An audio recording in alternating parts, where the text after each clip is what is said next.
59장에서 61장까지 들어가 있습니다. 59장에서 멸하지 말라 시편이고, 또 믹탐이라는 말도 나왔고, 믹탐은 황금의 비밀이다, 그런 뜻입니다.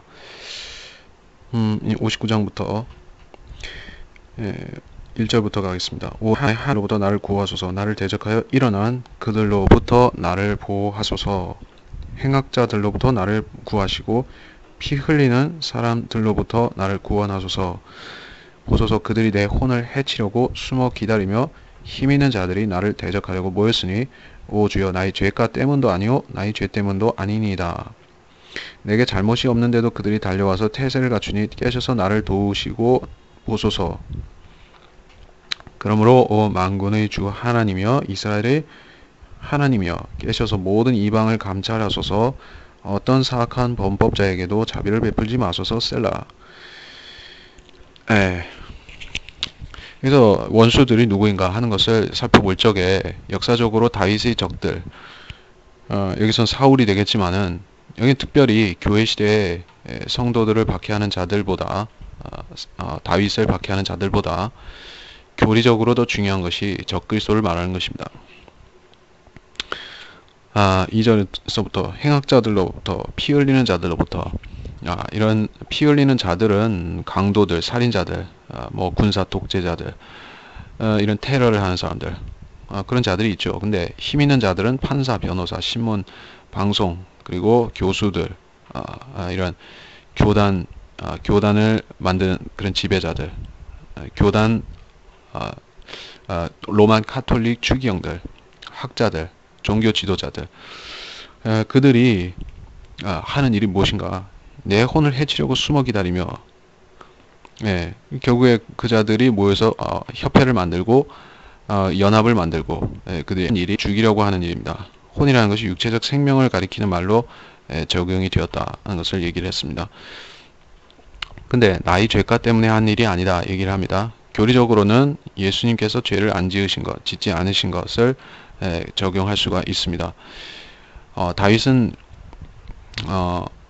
물론 다윗한테도 적용이 되죠. 다윗의 죄 때문에 사울이 다윗을 찾은 것은 아닙니다. 그리고 대할란 때도 이스라엘의 죄 때문에 주님께서 이스라엘을 책망하시지만, 그렇다고 해서 이방이 이스라엘을 멸하려는 것이 그 죄가 때문에 그렇게 하는 것은 아니에요. 그들의 욕심 때문에 그렇게 멸하려고 하는 것이죠. 5절에서 만군의 주 하나님이여, 깨셔서 이방을 감찰하소서. 이사야서 51.9절과 같이 깨소서 이것은 주님께서 아마겟돈 심판 재림을 통해서 이방을 무찌르시고 이스라엘을 구원하소서 하는 의미로 말씀한 것입니다. 사악한 범법자들이 나왔는데 교회 시대와는 관련이 없다는 얘기를 했습니다. 그래서 이때 대환란 때의 범법자들은 특별한 범법을 행하는 것이요, 그들의 범법은 이스라엘 백성을 멸하려고 하는 것이 그들의 죄인 것이에요. 그래서 여기서 다윗의 시가 사울에 대해서 이렇게 얘기한 게 아니라는 것이 알 수 있는 것이죠. 왜냐하면은 깨셔서 모든 이방을 감찰하소서 이 얘기를 했어요. 사울이 이방인 아니잖아요. 그리고 다윗을 죽이려고 했던 뭐 골리앗은 이방인이겠지만은 압살롬은 자기 아들이었잖아요. 아들이면서 또 적그리스도의 모델이 됐죠.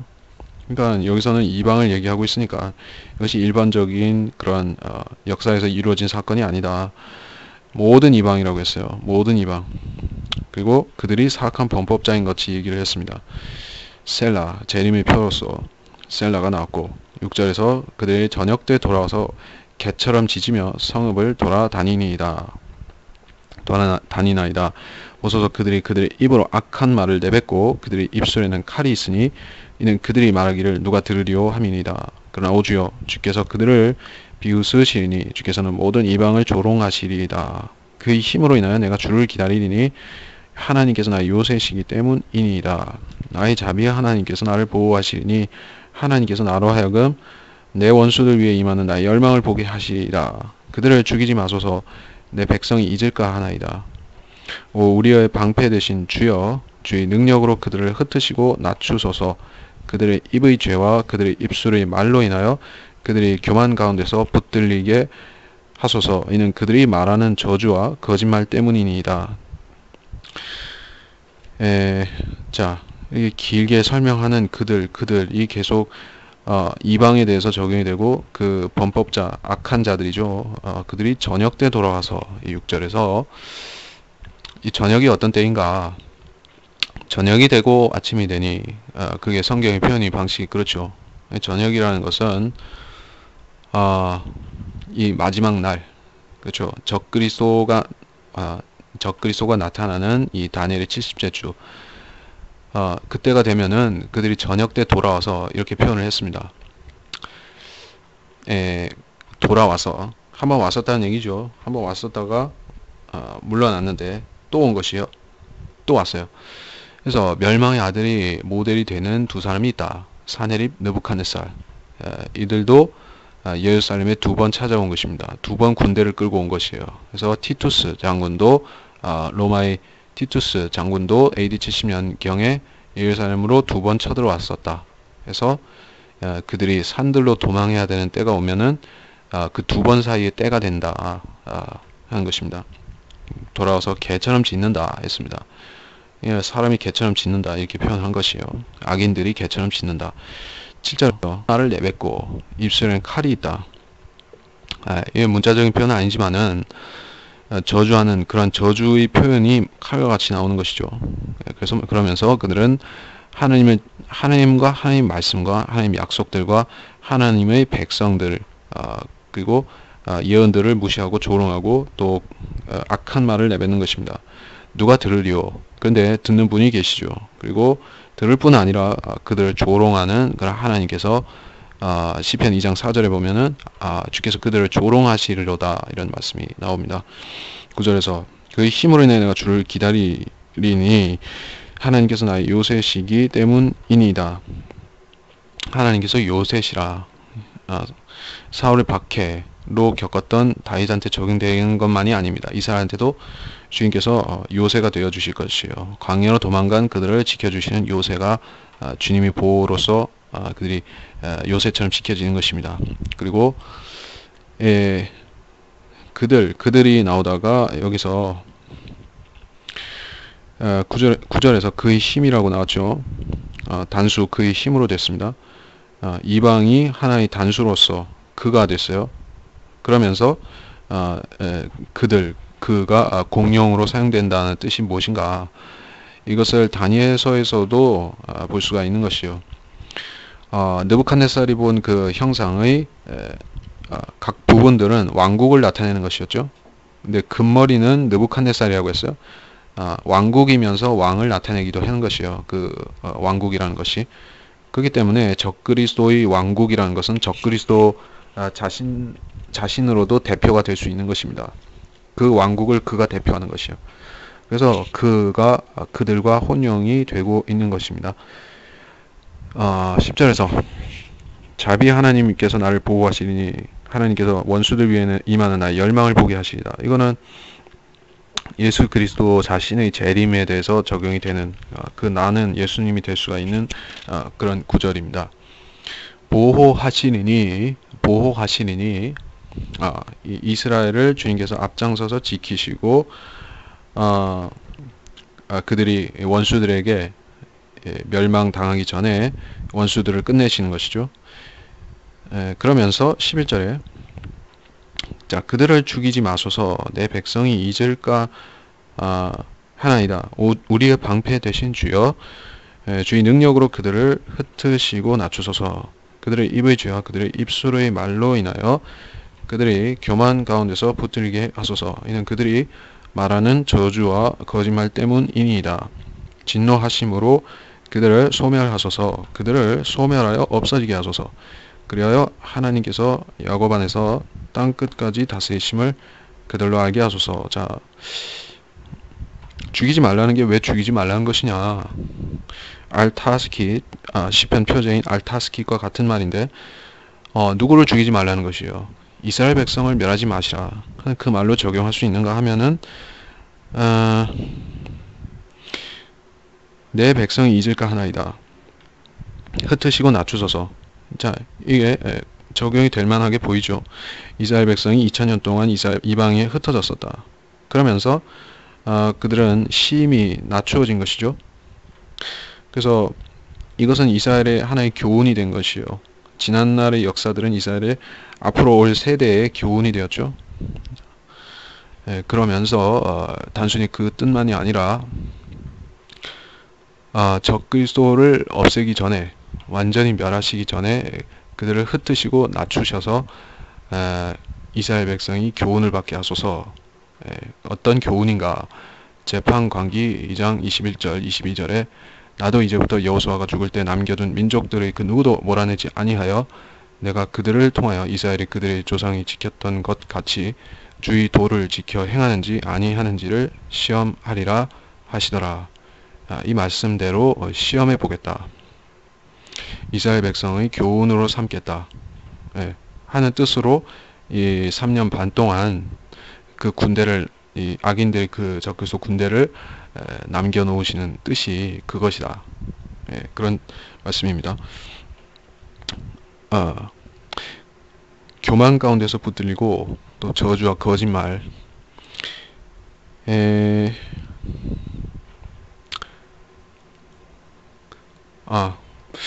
그렇고 이 13절에서 진노하심으로 그들을 소멸하소서. 앞에 11절에서는 낮추시고 흩으시고 낮추시고, 그러다가 13절에서는 소멸하소서. 이제는 완전히 소멸하는 재림이 온 것입니다. 그러면은 애들은 소멸되어 없어지는 것이죠. 그리고 야곱 안에서 땅 끝까지 다스리는 것, 그것이 바로 재림과 관련된 문맥이다 하는 것을 알 수가 있습니다. 14절에 또 저녁 때 그들을 돌아오게 하시며, 같은 얘기가 또 나오죠. 개처럼 짖으며 성읍을 돌아다니게 하소서. 이렇게 성읍을 돌아다니면서 문맥적으로는 예루살렘 성읍에 가깝겠지만은 어쨌든 이스라엘로 온 것이죠. 이 개들이 와서 막 돌아다니는데 그걸 주님께서 그렇게 하게 하신 것이요. 그들은 이스라엘을 먹어치운 것이죠. 왜냐하면은 적그리스도가 선동했기 때문에 이스라엘을 차지하면은 많은 영화와 부귀와 존귀와 이런 것을 얻을 수 있다. 그래서 그들은 쳐들어왔는데 막상 먹을 것이 없는 그런 지경에 처해서, 그렇죠. 대환란 때 특히 후 3년 반 때는 먹을 것이 없죠. 왜냐하면은 두 선지자, 두 증인이 하늘을 닫고 예언을 하기 때문에 농사를 못 짓는 것이죠. 그래서 심히 곤비하게 되는 것이요. 15절에 그들로 먹을 것을 찾아 위아래로 헤매게 하시고 배부르지 않으면 울부짖게 하소서. 배가 고프고 울부짖는다. 사람들을 그렇게 얘기하는 것이요. 군대들. 16절에 그러나 나는 주의 능력을 노래하리니 정녕 내가 아침에 주의 자비를 큰 소리로 노래하리이다. 이는 주께서 내 고난의 날에 나의 요새와 피난처가 되셨음이니이다. 이제는 저녁 얘기했다. 이제 아침이 됐어요. 아침은 재림의 시간표에서 아침은 중요한 그런 상징이죠. 주님께서는 의 태양으로 떠오르시기도 하고, 샛별로 오시고, 자, 이 아침이라는 것은 주님의 재림과 관련된 시간표입니다. 그리고 이렇게 해서 58장, 59장, 이렇게 해서 59장을 마쳤고 60장부터 수산 에두스로 악장에게 백합화라는 그런 뜻입니다. 백합화들의 증거, 이런 뜻입니다. 그래서 이것은 혼인식과 관련이 있는 용어다. 어떤 혼인식인가? 예수 그리스도의 하늘에 있는 그 혼인식과 관련이 되는 그 말이죠. 혼인식과 관련이 되는데 실제 내용은 혼인식 내용이 나오는 것이 아니라 재림이죠. 근데 어쨌든 이 혼인식이라는 것은 이 아마겟돈의 심판하러 내려오시기 직전에 혼인식이 있으니까는 뭐 그 말이 연결은 되는 것이죠. 그러면서 아람 나하라임과 아람 소바가 싸우고 요압이 돌아와 소금 골짜기에서 에돔을 쳐 1만 2천 명을 죽였을 때 이런 부제가 붙었습니다. 이것은 역대기상 18장 5절 12절, 사무엘하 8장 13절, 열왕기상 11장 15절 16절, 이 사건들이 거기에 나옵니다. 그리고 1절에서 오 하나님이여 주께서 우리를 내버리셨고 주께서 우리를 흩으셨으며 주께서 노하셨으나 오 우리에게로 다시 돌이키소서. 주께서 땅을 진동케 하시어 그것으로 갈라지게 하셨나이다. 그 갈라진 틈들을 고치소서. 땅이 흔들리나이다. 주께서 주의 백성들에게 어려운 일들을 보이셨으며 주께서 우리로 놀람의 포도주를 마시게 하셨나이다. 주께서 주를 두려워하는 자들에게 깃발을 주시어 진리로 인하여 그것을 계양하게 하셨나이다. 셀라. 1절의 말씀이 언제 이루어진 말씀인가? 우리를 내버리셨고 흩으셨다. 우리에게 노하셨다.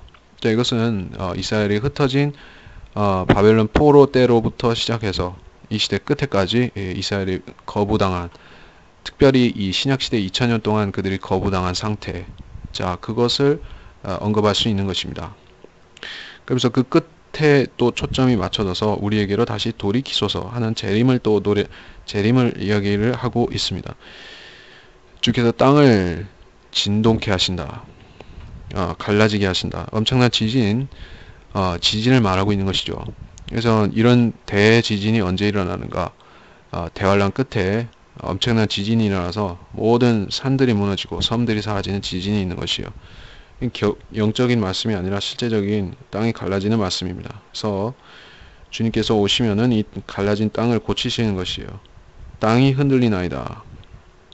이런 참조구조에 참 많이 있죠, 구약에. 그리고 3절에서 어려운 일들, 그리고 놀람의 포도주라는 말이 나왔습니다. 얘는 진노의 잔을 마시게 한 것이요. 하나님께서 백성들에게 그 잔을 주시죠. 진노의 포도주를 주시는 것이요. 그러면은 그들이 마시고 취하고 쓰러지는 것입니다. 이게 마지막 때와 관련된 용어죠. 놀람의 포도주를 마시게 하셨나이다. 4절에서 주를 두려워하는 자들에게 깃발을 주셨다. 두려워하는 자들에게 깃발, 어떤 깃발인가? 성경에서 이 깃발과 관련된 상징, 이사야서 5장 26절, 11장 10절, 12절, 18장 3절, 49장 22절, 59장 19절, 스가랴서 9장 16절 등, 특별히 이 솔로몬의 노래 2장 4절에서 나오는 깃발에 이름이 붙어 있는데 사랑이라는 깃발입니다. 주를 두려워하는 자들에게 주시는 깃발이 주님의 사랑이더라. 그리고 그것을 계양하게 하셨나이다. 주님이 사랑을 공개적으로 나타내셨다. 입증하셨다. 어떻게 보여주셨는가? 그것이 주님께서 오셔서 성도들에게 선을 행하시는 것이 바로 주의 사랑의 깃발이다. 주의 사랑하는 자가 구원받는 것이, 주의 사랑하는 그 백성, 이스라엘 백성이 구원을 받는 것이, 그들이 구제받는 것이 바로 이 사랑의 깃발이 계양이 되는 것입니다. 그리고 주의 오른손으로 구원하시며, 오른손은 예수 그리스도를 지칭하는 것이죠. 하나님의 오른손이 예수 그리스도, 오른손, 오른팔, 하나님의 오른손이 바로 예수 그리스도를 상징적으로 말하는 것이죠. 그래서 주님의 오른손인 예수님이 오셔서 그 사랑하신 자가 구제되도록 하시고, 그러면 사랑의 깃발이 이렇게 땅 위에 계양이 된다 하는 얘기입니다. 6절에서 하나님께서 자신이 거룩하심으로 말씀하셨도다. 내가 기뻐하리라. 내가 세켐을 나누며 수콧 골짜기를 측량하리라. 길라앗이 내 것이요 므낫세도 내 것이며 에프라임 또한 내 머리의 힘이요 유다는 나의 입법자며 모압은 내 목욕통이요 에돔이로는 내 신을 던지리라. 필리스티아야 너는 나로 인하여 승리의 함성을 지르라. 누가 나를 견고한 성읍으로 데려가며 누가 나를 에돔으로 인도할 것인가? 세켐과 수콧 골짜기, 길르앗, 므낫세, 에프라임, 유다, 모압, 에돔, 필리스티아, 계속 언급이 되는 이 지명들과 지파, 이것은 재림의 경로, 그리고 주님께서 아마겟돈으로 심판하면 내려오셔서 통과하실 그런 행로를 설명하는 것입니다. 맨 처음에 시내산으로 강림하셔서 이렇게 이스라엘 북쪽을 거쳐서 다시 남쪽으로 내려오시는 것이요. 빙 돌아서 내려오는 것이죠. 이스라엘 출애굽 백성이 출애굽해서 이스라엘로 들어가는 행로와 유사한 행로를 따라서 들어오시는 것이요. 세켐과 수콧이 어디인가? 이스라엘이 팔레스타인 상속을 받게 되는 그것을 말하는 것입니다. 예. 그리고 길랏, 므낫세, 이것은 이스라엘의 요단강 동편, 서편, 므낫세 반지파가 요르단강 동편 길랏 땅과 관련이 있는 것이죠. 그리고 에프라임은 여호수아의 지파였다. 다윗과 칼렙은 유다 지파다. 유다는 나의 입법자며, 그 얘기가 관련이 있다는 얘기입니다. 그리고 모압이 목욕통이다. 어떤 목욕통인가? 이것은 주님의 그 피 묻은 발, 그 말굽비까지 피가 적셨으니까는 발을 씻어야 되잖아요. 주님이 피 묻은 그 원수들이 피가 묻은 발을 씻는 목욕통이라 이렇게 얘기를 했습니다. 정복자들의 발을 씻어주는 역할을 한다 하는 것은 종들이 종이 된 것이죠. 종들이 종이 되었습니다. 그래서 남은 이방인들이 이렇게 된 것을 말합니다. 그리고 에돔이로는 신을 던지리라. 신을 던진다. 룻기 4장 7절에 보면은 그리고 또 신명기 25장 8절에서 10절 사이에 보면은 신을 벗는다는 것은 자기 소유권을 포기를 한다. 그런 옮긴다 하는 뜻이 있습니다. 그래서 신발끈을 푼다. 그러니까 신을 벗어버린다 하는 것은 주님께서 에돔을 정복하신다는 뜻입니다. 오바댜서 1장 여기 에돔이 정복당하는 것이죠. 장면이 나옵니다. 필리스티아는 팔레스타인의 다른 말이 필리스티아이죠. 팔레스타인 땅, 필리스티아인의 땅, 뭐 그 뜻인데 팔레스티나라고 부르죠. 누가 이 명칭을 처음 줬는가? 이 로마 정복자들이 AD 70년에 이스라엘 백성을 거기서 쫓아내고 또 그 뒤에 계속 남은 자들을 쫓아내고 그 땅을 필리스티아인들의 땅으로 돌려놓은 것이요. 그래서 팔레스티나가 된 것입니다. 이스라엘이었다가 팔레스티나가 됐어요. 로마가 그렇게 만들었죠. 그래서 이 필리스티아라는 이름은 지금도 통용이 되잖아요. 팔레스타인 땅, 팔레스타인 자치정부, 팔레스타인 하마스 뭐 이런 식으로. 그래서 팔레스타인 자치정부를 세웠죠. 근데 이 팔레스타인 땅은 사실 필리스티아인들의 땅이 아닌 것이요. 그 옛날에 살았던 그 필리스티아인들은 지금 그 땅에 더 이상 없어요. 그들은 이미 섞여버렸고 없어졌습니다. 지금 그 땅에 살고 있는 소위 그 필리스티아인들은 어디서 들어온 족속들인가? 예전에 그 모압이라든가 암몬, 에돔, 또 혹은 이 아라비아인들 혹은 거기에 뒤섞인 그런 시리아 사람이나 이집트 사람들, 그들이 거기 들어와서 살고 있는 것이에요. 모든 혼혈 족속들이죠. 혼혈 족속. 이쪽에 사마리아인 같은 혼혈 족속도 있고 여러 가지 혈통들이 들어와서 살고 있는 것이요. 그러니까 어중이 떠중인 것이죠. 그러니까 필리스티아 민족이라는 것은 없는 것이요. 그냥 거기 살고 있는, 거기에 어떻게 하다가 비교적 근대에 와서 1900년대에 들어와서 특히 이스라엘이 나라가 건국될 그 무렵에 살기 시작한 자들이 거기 있어요. 그러니까는 그 자들이 자기들이 그 나라를 세우겠다고 하는 그 정당성을 이스라엘보다 더 많이 주장할 수 있는 근거가 없어요. 이스라엘은 그 땅에 왕국을 세웠었어요. 그리고 다윗과 솔로몬의 왕국, 그리고 그 뒤에도 계속 유대인들이 거기서 메시아를 기다리면서 있었었던 것이죠. 그러다가 쫓겨나서 오늘날에 이르렀고 다시 나라를 세웠습니다. 이 필리스티아 얘기를 길게 했지만은 어쨌든 승리 함성을 지르라 하는 얘기가 무슨 말인가? 이 땅이, 팔레스타인 땅이 주님의 통치를 받는 그런 직할 통치가 되기 때문에 세상의 중심이 되기 때문에 승리 함성을 지르라는 것입니다. 그렇죠. 개선 장군으로 오시는 주님을 필리스티아 땅은 환영해야 된다 하는 말을 하는 것입니다. 또 이 구절에서 견고한 성읍이라는 말이 나오는데 견고한 성읍은 페트라를 말하는 것이죠.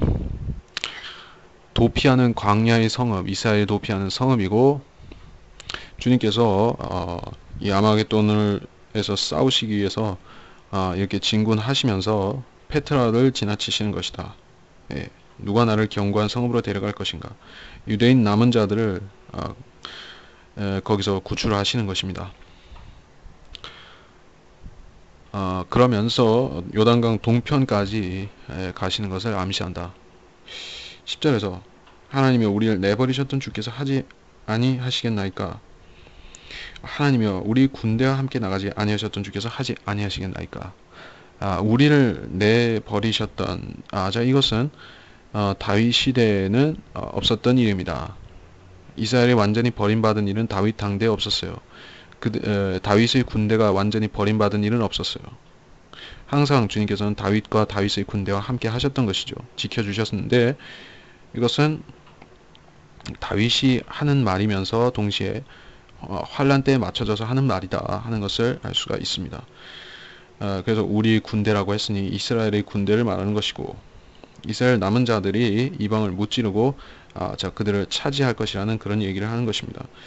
고난에서 우리를 도우소서. 사람이 도움은 헛되나이다. 하나님을 통하여 우리가 용감히 행하리니 이는 그가 우리의 원수들을 짓밟으실 분이시기 때문이니다. 하나님을 통하여 용감히 행하리니 이것은 민수기 24장 18절에 에돔과 세일에 대한 예언. 이 에돔은 이스라엘 도피할 페트라가 있는 그 에돔이고 세일산은 그 바로 옆에 붙어 있죠. 그래서 지금의 요르단 지역이 바로 이 지역에 해당합니다. 그래서 이 땅은 완전히 어떻게 되는가? 이스라엘이 이 원수들한테 보복하는 것을 말하는 것이요. 싸워서 이 대환란 때 이 유대인들을 핍박하는데 협조하는 그 이방인들, 그 주변의 에돔이라든가 세일이라든가 이런 자들을 원수들을 보복할 것이다. 누구를 통해서? 주님을 통해서, 재림하시는 주님을 통해서 복수하게 될 것입니다. 61장 느기나로 악장에게라는, 느기나는 때린다라는 말인데 여기서는 어떤 하프를 잡아 뜯는 연주를 말한다 이렇게도 해석을 합니다. 1절에서 오 하나님이여 나의 부르짖음을 들으시고 내 기도의 주의를 기울이소서. 내 마음이 눌릴 때면 땅끝에서 내가 주께 부르짖으리니 나보다 높은 반석으로 나를 인도하소서. 주는 나를 위한 피난처시요 원수들로부터 피하는 견고한 망대시니 내가 주의 장막에 영원히 거하며 주의 날개로 덮은 곳을 신뢰하리라. 셀라. 하나님께서 기도를 간절히 드리는 내 기도를 주의를 기울여 들어주십시오. 주의를 기울여 주십시오. 이렇게 간청하며 또 요청하고 하나님께 요구하고 있습니다. 어떤 요구냐? 내 마음이 눌릴 때면이라고. 땅끝에서 내가 주께 부르짖으리니. 주님께서는 땅끝에서 드리는 기도를 들을 수가 있죠. 땅끝이 어디든 간에 깊은 감옥이든 바닷속이든 요나가 바닷속에서 고래 뱃속에 들어가서 기도를 했든 아니면 지옥의 뱃속에 내려가서 요나가 기도를 했든 다 들으실 수 있는 것이죠. 그리고 나보다 높은 반석으로 인도하소서. 반석은 예수 그리스도의 분명한 상징이신 것이죠. 구약에서도 그렇고 신약에서도 반석은 예수님이죠. 근데 이 반석은 나보다 높은 반석이에요. 사람보다 높은, 고귀하다라는 뜻도 되고 더 크고, 그렇죠. 권세가 심히 막강하고 크시고 또 나보다 더 고상하고 고귀한 그런 반석인 것이에요. 그 반석으로 인도받으면은 평안을 찾는 것입니다. 이스라엘이 드리는 기도다 하는 것을 우리가 감안하게 되면은 왜 셀라가 여기 나오고 여기 반석이 주님이시면서 주님께서 그들을 지켜주시는, 환란 때 지켜주시는 그 상징적으로 이 반석이라는 것은 페트라를 말하기도 하는 것입니다. 그리고 3절에서 주는 나를 위한 피난처시요 원수로부터 피하는 망대. 실제적인 피난처, 망대가 되시죠. 악인들로부터 지켜주시는 대환란 때의 피난처, 도피성이 되어주셔서 그들을 페트라에서 지켜주시는 것, 이것이 적용이 될 것입니다. 우리한테 그리스도인에게 영적으로 적용한다 해도 마찬가지로 우리가 악인들로부터 지켜지는 것은 우리 마음의 지성소에 주님께서 성령께서 우리를 위해서 간구로 우리가 마땅히 구할 바를 알지 못할지라도 신음으로 기도를 하시기 때문에 간구하시기 때문에 우리가 보호를 확증받는 것입니다. 그래서 4절에 주의 장막에 영원히 거하며 주의 날개로 덮은 것을 신뢰하리라 셀라. 장막이 되신다. 그리고 주의 날개가 또 나왔습니다. 이스라엘 남은 자들이 이런 기도를 드리는데 이 날개는 분명히 계시록하고 또 신명기하고도 출애굽기하고도 관련이 있는 주님께서 그 백성을 인도하시는 그 독수리 두 날개, 계시록의 그 날개와도 같고 또 광야에서 백성을 지키시고 덮으시는 그 날개와도 같습니다. 그리고 주의 장막은 천년왕국 때 세워지는 그 주님의 성전을 말하는 것이죠. 그 성전 뜰에 그리고 그 성전 안에 거하는 자들, 이 그 환란대 성도들이 거기에 거하는 것이죠. 5절에서 오 하나님이여 주께서 나의 서원들을 들으셨으며 주의 이름을 두려워하는 자들이 얻는 유업을 내게 주셨나이다. 주께서 왕의 생명을 연장하시리니 그리하면 그의 연수가 여러 대에 이르리이다. 그가 하나님 앞에 영원히 거하리니 오 자비와 진리를 예비하시어 그를 보호하소서. 그러므로 내가 주의 이름을 영원히 찬송하여 나의 서원을 날마다 이행하리이다. 이 5절에서 서원들이 또 나왔는데 천년왕국에서 서원을 갚겠다 하는 말은 다윗한테 1차적으로 적용이 되면서 그러면은 서원을 갚는다는 것은 그가 통치자가 된다는 얘기입니다. 통치자가 되어서 하나님 앞에 서 있는 것이죠. 서 있는 게 하나님 앞에 이 땅에서 통치하시는 하나님 옆에 보좌하고 있는 것이죠. 예수님에게도 해당이 되는 말입니다.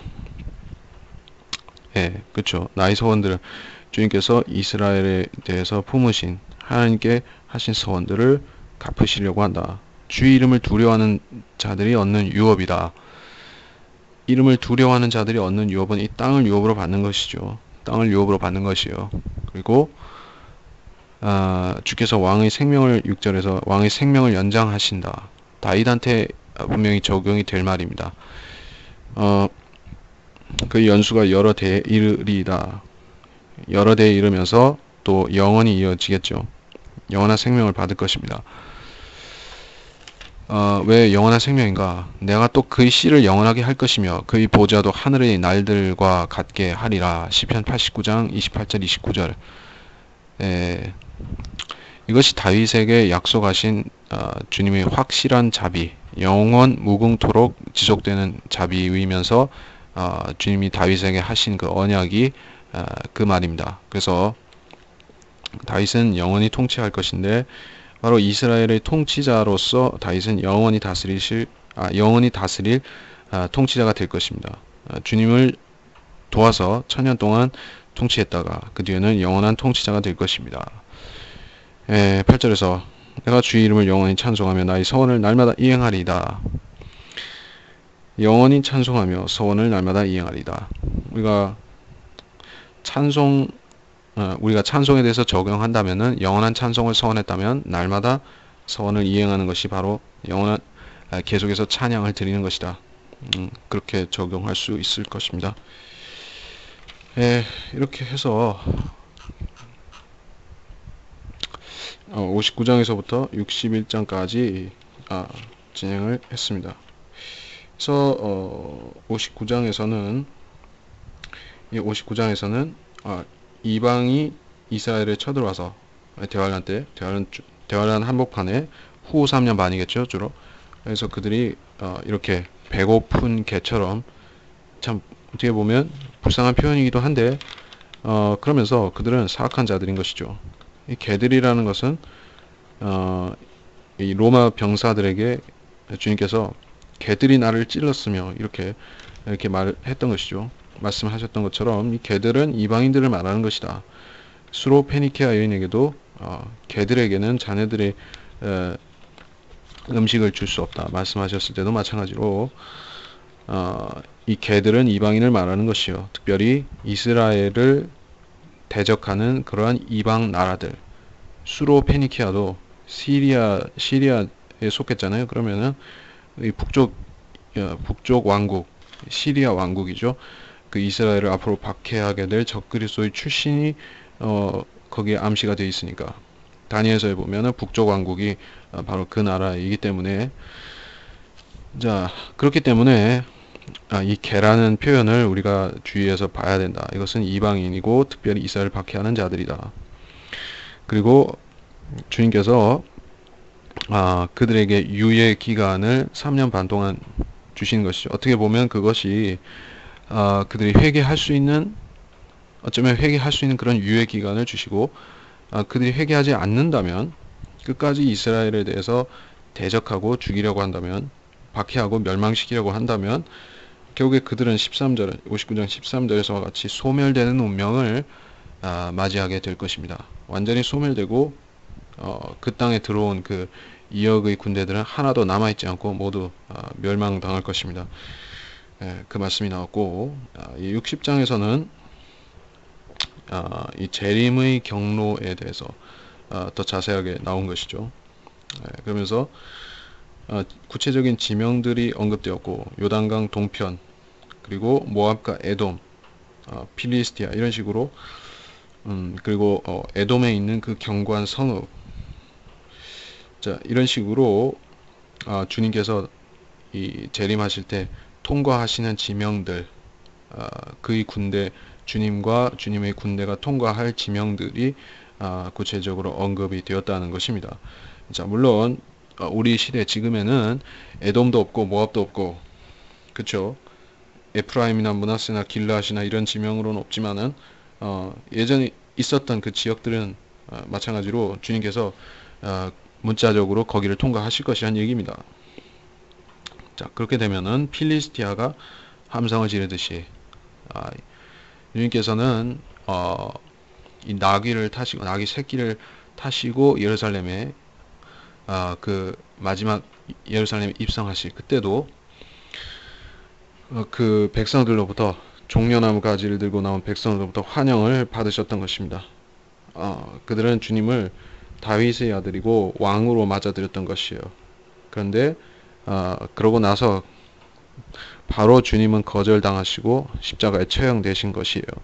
자, 이처럼 주님께서 승리자로 입성하시는 그 초림 때의 그 모델이 있었지만 이제 재림하실 때는 어린 나귀 새끼를 타시고 오시는 것이 아니라 순혈 아라비아 백마 같은 그 하늘의 흰 말을 타고 내려오셔서 위엄 있는 개선 장군이 되어 예루살렘 성읍으로 들어오실 것입니다. 그러면은 필리스티아가 함성을 지르며 환영하고 그 땅의 돌들이라도 소리를 지르며 주님을 맞아 드릴 것입니다. 그리고 남은 백성들도 주님을 환영할 것이에요.